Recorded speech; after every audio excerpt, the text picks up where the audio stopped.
Minha família me processou, me acusando de fingir ser veterano. Ele nunca serviu, inventou tudo isso. Minha mãe soltou com veneno no tribunal. Fiquei imóvel, só observando a juíza. Ela se levantou devagar e tirou a toga. Eu sou o Derek Kincaid, e estava ali, na 14B, assistindo meus pais querendo me apagar da existência. Entre nós, 6 metros de carpete industrial. As luzes fluorescentes zumbiam lá em cima, naquele tom irritante que acaba dando dor de dente se você prestar atenção demais. Minha mãe não me encarava. Meu pai, duro, mantinha o olhar fixo à frente. Dava para ver o músculo do maxilar pulando de tão travado. Eles estavam me acusando de fraude. O advogado deles, Preston Sterling, era daqueles sujeitos escorregadios, que andava de um lado pro outro na frente da juíza Amélia Mendes, igual tubarão dando voltas na presa. A cada passo, o salto do sapato dele batia no chão, tudo calculado. Terno de grife, abotoaduras douradas brilhando no foco da lâmpada. Um cara que cobra 2.500 por hora para acabar com a vida dos outros antes do almoço. Excelência. Ele começou com aquele tom treinado de quem vive em tribunal. Esse homem inventou uma carreira militar inteira. Se apropriou de honrarias, falsificou documentos, recebeu benefícios de veterano que não merece. Permaneci calado, mãos cruzadas na mesa da defesa, costas eretas, olhar fixo. Sterling apresentava suas provas como se estivesse num teatro. Espalhou álbuns de fotos reluzentes sobre a mesa de evidências. Férias em família nos Hamptons, cartões de Natal, troféus de futebol americano do Mason, tudo alinhado. Nenhuma foto militar, declarou. Nada de treinamento, nem de missão, nem uma imagem sequer. Mostrou documentos oficiais. Pedimos informações nos registros públicos. Não tem papel de dispensa, nem formulário DD 214. O departamento de veteranos não tem registro nenhum. Minha defesa era a Rita Vance, defensora pública exausta, cheia de casos, mexendo nas anotações sem saber direito como lidar com meu silêncio. Nos vimos só 2 vezes. Ela nunca soube o que fazer comigo. Isso é delírio. Sterling virou para a juíza. Um filho desesperado por atenção, inventando uma fantasia para explorar o Estado. Minha mãe se inclinou, os brincos de pérola balançando, terninho Chanel impecável, voz afiada. Ele nunca serviu, inventou tudo isso. Não esbocei reação nem pisquei. Eles achavam que meu silêncio era culpa. Não entendiam. O silêncio é o que se aprende quando os morteiros caem e alguém sangra nos seus braços. E o único barulho que importa é o helicóptero vindo atrás da montanha. Crescer na casa dos Kincaid era saber seu lugar. Meu irmão Mason era o filho de ouro. Alto, quarterback do Westfield High, diploma em Cornell, sorriso de propaganda que fazia as mães do clube suspirarem. Era o filho exibido nos eventos de caridade, o orgulho da família. Eu, o esquecido, o chato das perguntas, que nunca fingia entusiasmo só para agradar. Aos 16, perguntei por que doávamos para uma ONG de veteranos, se meu pai chamava soldados de assistidos do governo no jantar. O rosto da minha mãe ficou de gelo. Não nos envergonhe, Derek. Aos 17, comentei que o negócio do Mason parecia pirâmide. Fiquei 3 dias trancado fora de casa. Aos 18, me alistei um dia depois da formatura. Eles contaram pros vizinhos que eu estava se encontrando. Nunca mencionaram exército, nunca perguntaram para onde eu ia. Meu pai só me entregou uma nota de $100 no posto de recrutamento. Não espere que a gente te salve quando der errado. Só isso. Nada de orgulho nem preocupação, só o dinheiro e o aviso. Embarquei pra Fort Benning em junho. Aquele calor da Geórgia que derrete o asfalto. Instrutores gritando até perderem a voz. Aprendi a atirar, marchar, sobreviver com 4 horas de sono e teimosia. O básico foi um inferno. O avançado pior ainda. Mas pela primeira vez, senti que pertencia a algum lugar. O exército não ligava se eu era o decepcionante de Connecticut, ligava se eu fazia meu trabalho. Em outubro fui para Kandahar, Afeganistão. Não posso dizer a unidade, informação sigilosa. Nem posso falar o que fizemos. Assinei termo de sigilo, da cadeia. O que posso dizer? O calor era de forno. A paisagem linda e cruel. Montanhas que escondiam exércitos, vales que viravam cemitérios. Missões noturnas, segurança, trabalhos que ninguém menciona em desfile. Mandei 3 cartas pra casa, todas à mão, pelo correio militar. Nenhuma resposta. Nem quando fui promovido. Nem quando ganhei insígnia de combate. Nem quando o comboio foi atacado. E fiquei 2 semanas no hospital de campanha. Costelas quebradas, concussão. Minha mãe só mandou um cartão de Natal daqueles de caixa fechada com a letra perfeita. Espero que esteja bem. O baile do clube arrecadou 200 mil este ano. Muito orgulhosa da promoção do Mason. Mãe, sem carinho, sem saudade, só notícia distante. 3 anos depois, voltei. Primeiro Walter Reed. 8 semanas pra recuperar a perna. Depois C-130 pra base aérea. Depois ônibus pra Connecticut, já que ninguém foi me buscar. Cheguei numa terça à tarde, folhas douradas e vermelhas como se tudo queimasse devagar. Minha mãe abriu a porta pela metade, me olhou de cima a baixo. Ah, você voltou. Só isso. Nada de abraço, nem lágrimas, nem graças a Deus você está vivo. Só espanto por eu ter sobrevivido. Meu pai mal levantou os olhos do computador. Precisa de dinheiro? Não. Ótimo. O Mason tá no chalé enquanto reforma o AP.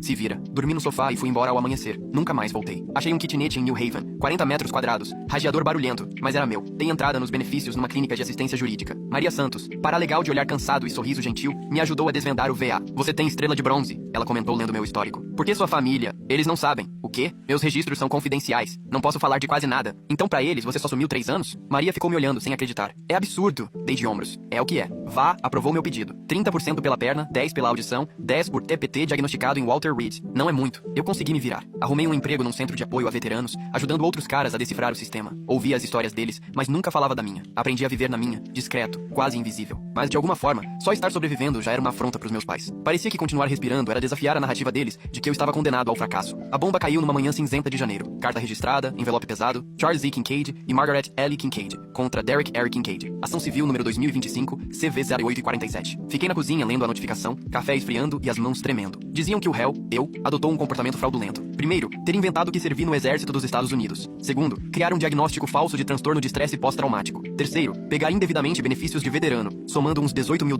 em 2 anos. Quarto, manchar o nome da família com essas mentiras. E a lista seguia. 6 páginas assinadas pelo advogado Preston Sterling. Eu devia estar furioso, mas só consegui rir. Um riso amargo, meio engasgado, se espalhou pelo apartamento barato. Eles não só tinham me deixado de lado, me apagaram. Apagaram 3 anos da minha história, transformaram minhas cicatrizes em mentira. Tudo o que fiz, tudo o que tentei salvar, virou trapaça. Meu celular vibrou. Era a Rita Vance, defensora pública nomeada pro meu caso. Sr. Kincaid, a gente precisa conversar. Isso é sério, muito sério. O escritório da Rita tinha aquele cheiro de café velho misturado com desespero. Papéis empilhados por todo lado, uma planta morrendo na janela. Ela estava exausta. Vamos lá, me conta tudo. Você serviu mesmo? Sim. Pode provar? É confidencial. Como assim? Minha unidade seguia protocolo de sigilo. Meus registros são classificados. Até meus papéis de evacuação médica têm só um código. Rita esfregou as têmporas. Então você não tem prova nenhuma. Tenho um DD 214, mas tá tudo censurado. Sigilo por segurança nacional. E não tem como liberar essas informações? Só com aval do Pentágono. Leva meses e olhe lá se liberarem. Rita se largou na cadeira que gemeu. Seus pais têm grana? Tem. Sterling é tubarão. Vive de limpar nome de família rica. Ela puxou um arquivo. Eles juntaram 30 depoimentos. Gente do clube, amigos, sócios, todo mundo dizendo que nunca te viu com ligação ao exército. Porque eu nunca contei pra ninguém. Por quê? Queria o quê? Que eu aparecesse de farda nas festas beneficentes deles? Que implorasse pra me reconhecerem? Rita ficou quieta. Isso vai pro julgamento. Sem documento vão passar por cima de nós. O depoimento começou em fevereiro. O escritório do Sterling tinha janelas enormes debruçadas sobre o porto de New Haven, cadeiras de couro, quadros caros. A recepcionista me ofereceu água com gás. Sterling era um cara nos 50, cabelo grisalho bem penteado, sorriso gelado. Sr. Kincaid, obrigado por vir. Sentou na cadeira como quem manda, a taquígrafa já digitando sem parar. Vamos pelo começo. O senhor disse que serviu no exército dos EUA de junho de 2021 a setembro de 2024. Sim. Onde? Afeganistão. Não posso dizer o lugar exato. Questão de segurança. Que conveniente. Ele anotou. Unidade? Confidencial. Comandante? Confidencial. Base? Confidencial. Sterling sorriu. Sr. Kincaid, percebe como isso soa? Fiquei calado. Ele passou um papel. Carta do Departamento de Defesa. Pedimos seus registros via FOIA. Confirmaram que não existe Derek R. Kincaid nos bancos de dados do exército nessas datas. Porque meus registros são confidenciais. Ou porque você nunca serviu. Rita entrou na conversa. Protesto. Argumentativo. Sterling ignorou. Posso te chamar de Derek? Fiquei sem responder. Por que seus pais mentiriam? O que ganham com isso? Pergunta pra eles. Já perguntei. Disseram que você voltou pra casa 3 anos atrás, depois de rodar o sudeste asiático fazendo bico, e começou a inventar história de exército pra pegar benefício. Tentaram ajudar, buscaram um psiquiatra, mas você ficou agressivo, ameaçador. Meu estômago revirou. Mentira. Eles têm papelada, e-mails pra terapeuta da família, mensagens preocupadas, pedido formal pro VA questionando sua elegibilidade. Ele largou mais documentos na mesa. Eu li. Letra da minha mãe, assinatura do meu pai. Eles montavam esse caso fazia 2 anos. A audiência ficou pra 15 de março. Tinha 6 semanas. Rita fez de tudo. Ligou pro Pentágono, bateu de frente com o sigilo, procurou o VA, que confirmou meus benefícios, mas não podia dar detalhes. Tentou encontrar colegas do meu treinamento básico. 2 estavam servindo no exterior, outro lidava com problemas próprios no VA, outro mal conseguia falar. Todas as portas fechadas. Precisamos de testemunhas que falem do seu caráter, Rita disse numa preparação. Gente que te conhecia antes, durante e depois. Não tenho ninguém. Amigos? Professores? Chefes? Fui pro treinamento básico no dia seguinte à formatura. Quase não voltei pra Connecticut. Quem serviu comigo, eu não posso contatar sem quebrar o protocolo. Rita quase chorou. Derek, eles vão ganhar. Eu sabia que sim. Meus pais foram em todas as audiências. Margaret de terninho caro, Charles de terno de lã sob medida. Ficavam com cara de pais preocupados, vítimas do filho problemático. Mason foi em uma só. Sentou no fundo, nem olhou pra mim. Depois fui atrás dele no estacionamento. Você acha mesmo que eu inventei tudo? Ele desviou o olhar. Não sei o que pensar, Derek. Você sumiu por 3 anos. Sem notícia, sem visita. Depois volta dizendo que era soldado secreto? Ele me olhou nos olhos. Parece loucura. É loucura. Por isso é verdade. Mason só balançou a cabeça. Pai e mãe só querem proteger a família. Proteger de quê? Da verdade. E foi embora, me deixando parado do lado do meu Honda velho, perna doendo, mãos trêmulas de uma raiva que eu não sabia como soltar. O julgamento começou numa quarta-feira, 15 de março. O fórum cheirava a cera velha e madeira antiga. A juíza Amélia Mendes comandava tudo. 50 anos, olhar afiado, fama de manter o tribunal na linha. Nomeada 2 anos atrás, depois de carreira brilhante como promotora. Rita já tinha avisado. Mendes é linha dura, mas justa. Não gosta de joguinhos, mas também não aceita drama. Só quer sinceridade, sem exageros. O tribunal foi enchendo aos poucos. Meus pais e os advogados de um lado, eu e a Rita do outro. Alguns curiosos na galeria, gente que acompanha julgamentos, alguns jornalistas, alguém desenhando para um site de notícias local. A juíza Mendes entrou e todos se levantaram. Podem se sentar. Processo número 2025, CV 0847. Kincaid contra Kincaid. Sr. Sterling, suas considerações iniciais. Sterling levantou-se, elegante e seguro, e descreveu um jovem problemático, incapaz de lidar com as expectativas, que desapareceu por anos e voltou contando histórias mirabolantes, com o charme de um vigarista. Segundo ele, as provas iriam mostrar que Derek Kincaid nunca serviu o exército, que enganou o governo e envergonhou a família com uma campanha de mentiras cuidadosamente planejada. Sentou-se. Rita se levantou e foi direto ao ponto. As provas mostrariam que Derek era exatamente quem dizia ser, que seu serviço era real e que os pais, por razões que talvez nunca entendessem por completo, tinham optado por negar isso. Começaram então os depoimentos. Sterling chamou minha mãe primeiro. Margaret Kincaid subiu ao banco como se estivesse recebendo um prêmio, elegante, tranquila, passando uma imagem simpática. Senhora Kincaid, como é sua relação com seu filho? Tem sido difícil. Ela enxugou os olhos, mas sem lágrimas de verdade. Derek sempre foi complicado, rebelde. Sentia inveja do sucesso do irmão. Ele avisou que ia se alistar? Não. Ele saiu de repente e ficamos meses sem notícias. Quando voltou, apareceu dizendo que tinha estado no Afeganistão, mas sem nenhuma prova. Não trouxe fotos, nem histórias detalhadas. Tudo era vago, suspeito. A senhora acreditou nele? Queríamos acreditar. Ela olhou para o júri. Mas quanto mais investigávamos, mais encontrávamos contradições. Sterling apresentou as provas. Álbuns de família, listas de convidados de eventos, eventos durante o período em que eu supostamente teria servido, declarações de pessoas do clube, até uma carta do meu orientador escolar dizendo que eu tinha tendência a exagerar. Foi arrasador. Rita iniciou o contra-interrogatório. Senhora Kincaid, Derek mandou cartas enquanto estava fora? Algumas. A senhora guardou essas cartas? Não. Chegou a responder alguma? Pausa. Não me lembro. A senhora não lembra se respondeu ao seu filho enquanto